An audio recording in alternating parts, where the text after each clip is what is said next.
కాబట్టి gas form కాకుండా వేరే వెళ్ళిపోవడానికి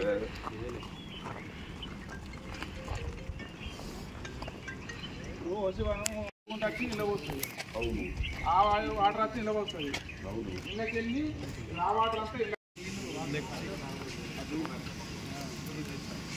ఏ స్కెడ్యూల్కి ఒకసారి చేంజ్ చేస్తారు. లెక్క ప్రకారం వారంకి ఒకసారి వారం అంటే బాగా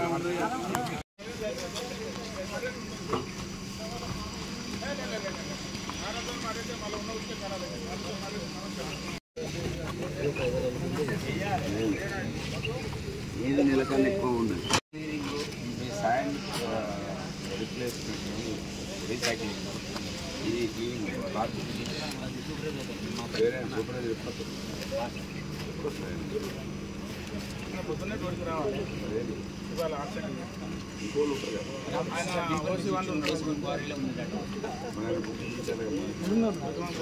ఇది ఏం తక్కువ నెల నెల క్లీన్ కానంటే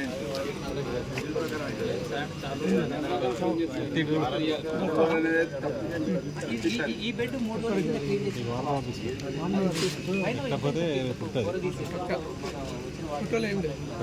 ఫోటోలు ఏమిటి దానికి మాట్లాడుతున్నాం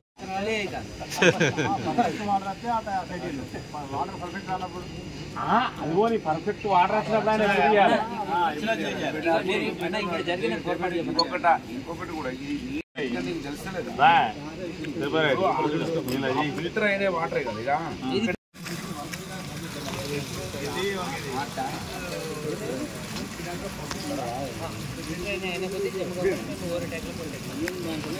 అయిపోయింది. ఇప్పుడు నెంబర్ 1 ట్యాంక్ నింపినాం, ఇచ్చుడు అయిపోయింది. నీళ్ళు అచ్చుడు అయిపోయింది. ఫస్ట్ అయిపోయింది. మళ్ళీ రాత్రి 2 గంటలకు సార్ మీ ఫిల్టర్ బెడ్ల కాడ ఉన్న మా కార్మికులంతా వాళ్ళ లేడీస్ అందరు ఫోన్లు చేస్తే ఇక్కడికి వచ్చినాం. మొత్తానికి నీళ్ళు మొత్తం అసలు మామూలుగా అవేంటి గలీజ్గా ఉన్నాయి. కలపశం అయితేనే ఆ ఇసుక చేంజ్ చేస్తలేరు, క్లీనింగ్ చేస్తలేరు. ఇప్పుడు ఏదైతే ఫిల్టర్ అయ్యి వచ్చే వాటర్ ఉన్నాయో మేము లైవ్లో చూస్తున్నాం. ఆ ట్యాంక్ పూర్తి పాకులు వచ్చి గలీజ్ ఉంది. మీకు ఇప్పుడు వీడియో పంపిస్తాం మన రిపోర్టర్ మేము మన మానీ స్కూల్లో గిట్లనే పోయినాం. లేడీస్ అంతా ఇప్పుడు మన లేడీస్ మీరు లీడర్ ఓన్లీ కార్మికులను చూస్తారా వాళ్ళ భార్యలను చూడరా అంటారు. అందమైన పెట్టేది మరి ఇది మరీ అన్యాయం ఉంది సార్. ఇంకోటి 13 గంటల నీళ్ళు వచ్చేది 6 గంటలు వస్తున్నాయట. మరి మీరు ముందు ఆ చూపు లేదు మీకు. రానప్పుడు మీరు ఆ మురుకు నీళ్ళు మీ మైండ్ నీళ్ళు ఇస్తున్నారట. అలా 2 రోజులకు ఒకసారి ఇస్తున్నారట. ఇంత పెద్ద కంపెనీ మీ కార్మికులకు నీళ్ళు ఇవ్వకపోతే ఎంత అన్యాయం చెప్పండి. నీళ్ళు ఇవ్వని కంపెనీ ఉంటే అవమానం ఇది కాదా. ఇంకోటి ప్రాథమిక హక్కు మనిషికి నీళ్లు, గాలి, వాతావరణం, రైట్ టు లివ్ ప్రభుత్వాలకే ఉన్నప్పుడు మీరు ఇంత పెద్ద లాభాలు గడిస్తున్నారు, కోట్ల రూపాయలు సంపాదిస్తున్నారు. మీరే మరి మీ కార్మికులు చెమటోడిసి రక్తం ఒడిసి బొగ్గు తీస్తే వాళ్ళకి నీళ్ళు లేకపోతే మా ఈశ్వరుని ఎప్పటికీ అంటాడు. అసలు మొన్న మేము ఏమైనా 7LP కానుంచి వస్తున్నాం. ఆ దుమ్ము చూసి తమ్ముడు ఇక్కడ ఎవడన్నా బతుకుతారా చెప్పంటాడు. గంతకాలం దుమ్ములా బతుకుతున్నాం మేము ఇక్కడ. మీరు నీళ్ళు కూడా మంచిగా స్వచ్ఛమైన ఇవ్వకపోతే అన్యాయం కదా. ఘోరంగా ఉంది. చాలా సఫర్ అవుతారు లేడీస్. ఫోన్లు చేసి లీడర్లు స్పందిస్తలేరని నాకు ఫోన్లు చేస్తే నేను యాక్షన్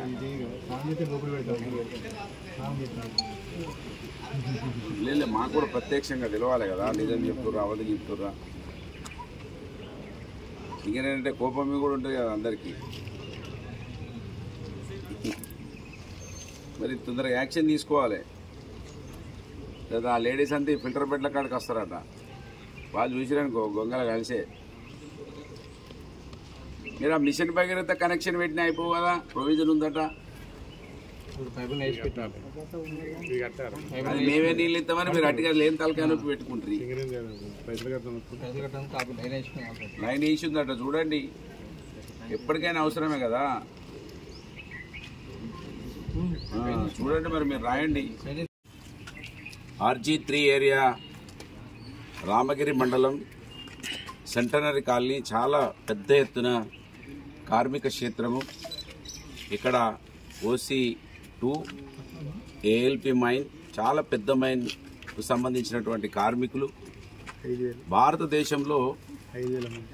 భారతదేశంలో మనిషి మంచిగా జీవించే హక్కును కల్పించింది రాజ్యాంగం. రైట్ టు లీవ్ అని మనకు రాజ్యాంగాన్ని హక్కులు కల్పిస్తే దాంట్లో నీళ్లు, గాలి, మంచి వాతావరణం కల్పించాల్సిన బాధ్యతను కూడా మనం పొందుపరుచుకున్నాం. కానీ ఇక్కడ మనం చూస్తే ఇవాళ వీడియోలలో కూడా కనబడతా ఉన్నాయి. ఇంత పెద్ద సింగరేణి ఏరియా కార్మికులు తన రక్తాన్ని ధారపోసి బొగ్గు వెలికి తీసి దేశానికి వెలుగులనిస్తూ ఈ యాజమాన్యానికి సంస్థకి వేల కోట్ల రూపాయల ఆదాయాన్ని సమకూరుస్తూ ఉన్నటువంటి కార్మికులకు మంచినీళ్లు ఇవ్వకపోవడం చాలా దౌర్భాగ్యం. సింగరేణి యాజమాన్యం దీని మీద తక్షణమే దృష్టి పెట్టాలి, లేదా వాళ్ళ మెడలు వంచాల్సిన అవసరం రాకుండా చూసుకోవాలి. వారికి కనీస బాధ్యత ఉన్నది. కార్మికులకు మంచి వాతావరణం కల్పించాలనేది ఇదొక హక్కుగా భావించాల్సిన అవసరం ఉన్నది. లాభాల వైపు చూడడమే కాదు, వాళ్ళ కష్టాల వైపు చూడాలి, వాళ్ళకు మంచి వాతావరణం వైపు కూడా చూడాలి. ఇవాళ ఆడవాళ్ళు చాలా బాధపడుతూ ఉన్నారు. నీళ్లు వాసన వస్తూ ఉన్నాయి, నీళ్లు స్నానం చేసే పరిస్థితి కూడా లేదు, దద్దులు వస్తూ ఉన్నాయి, దురద వస్తూ ఉన్నది, రకరకాల బాధలు పడుతూ ఉన్నారు. నిజంగా సింగరేణి కార్మికులు ఈ విధంగా ఉండడం అనేది ఇవాళ యాజమాన్యం ఏ దిశగా పోతా ఉన్నది. వేల కోట్లు లాభాలు వస్తున్నాయని చెప్పే అటువంటి ఈ సంస్థ వాళ్ళకు మంచినీళ్లు కల్పించకపోవడం అనేది దౌర్భాగ్యం. ఫిల్టర్ బెడ్ అంటున్నారు, అసలు ఫిల్టరే అయితే లేవు. అక్కడ బురద బెడ్ అని చెప్పచ్చు మనం. ఇక్కడ బురదతో కూడినటువంటి మడుగు అని చెప్పచ్చు మనం. దీన్ని ఏమనాలి? ఫిల్టర్ కాదు, బురదతో కూడినటువంటి మడుగు నీళ్ళు ఇస్తున్నామని చెప్పాలి. బురద మడుగు నీళ్ళు ఇస్తున్నామని చెప్తే బాగుంటుందని నేను భావిస్తున్నా. స్పష్టంగా కనబడతా ఉన్నది. ఈ ప్రాంతంలో అధికారంలో ఉన్నప్పుడు, అధికారంలో లేనప్పుడు ప్రజల పక్షాన ఉండేటువంటి ఈ మట్టి బిడ్డలం కనుక మా దృష్టికి వచ్చినటువంటి మరుక్షణమే ఇక్కడ రావడం జరిగింది. వాళ్ళ యాజమాన్యం దృష్టికి తీసుకొస్తున్నాం. పెద్ద ఎత్తున కార్మికుల యొక్క కుటుంబాలు రోడ్డు మీదకి రాకముందే ఇది తొందరనే ఈ ఫిల్టర్స్ అన్నీ కూడా చేంజ్ చేసి దాదాపు సంవత్సరాలు పైబడి ఈ ఇసుకను కూడా చేంజ్ చేయలేదని కనబడతా ఉన్నది. ఆ ఇసుక ఇప్పటి వరకు ఈ ట్యాంకులు కూడా క్లీనింగ్ చేస్తలేరు. ఎందుకు చేస్తలేరని మేము ఆరాధిస్తే తెలిసింది ఏంటంటే కాంట్రాక్టర్కు డబ్బులు ఇస్తలేరట. అంటే ఈ విధంగా యాజమాన్యం ఉండడము ఇది దురదృష్టకరంగా భావిస్తూ ఉన్నాం. కనుక తక్షణమే సింగరేణి యాజమాన్యం స్పందించాలి. RG3 GM గారు ముందుకు రావాలి. ఆయన ఉటావుటినే దీన్ని సందర్శించాల్సిన అవసరం ఉన్నది. కార్మికుల పిల్లలు బయటకు వస్తే ప్రమాదం ఏర్పడుతుందనే విషయాన్ని గమనించాలి. నిజంగా ఇది దౌర్భాగ్యం. దీని మీద దృష్టి సారించడం, కార్మికులు సింగరేణి వాళ్ళు గొప్పగా చూసుకుంటారని భావించడం. నిజంగా ఇన్ని సమస్యలు ఉన్నాయని మా దృష్టికి కూడా ఇప్పటివరకు రాలేదు. వచ్చిన వెంటనే ఇక్కడ సందర్శించడం జరిగింది. ఇప్పటికైనా తొందరగా నీళ్ళు ఇస్తున్నాం అంటున్నారు, కానీ నీళ్ళు ఇచ్చే పరిస్థితులు బాగలేవు. ఇది ఒక బురద కూపం లాగా ఉన్నది, మట్టి మడుగు లాగా ఉన్నది.